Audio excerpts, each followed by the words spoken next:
No battery lasts forever, and that includes the one in your key fob. But fortunately, replacing it is easier than you think.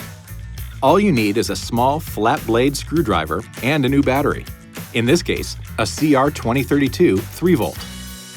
First, push and hold the mechanical release button on the side of the fob and remove the emergency key.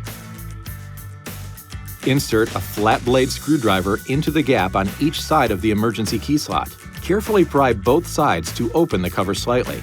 Using your fingers, separate the case. Then use the screwdriver to pry out the old battery. Insert a new battery with the positive pole facing up. Put the case back together and snap it shut. Now, just reinsert the emergency key and test the key fob by pressing a button. If the LED light blinks, you're good to go. This video is not intended to take the place of your owner's manual.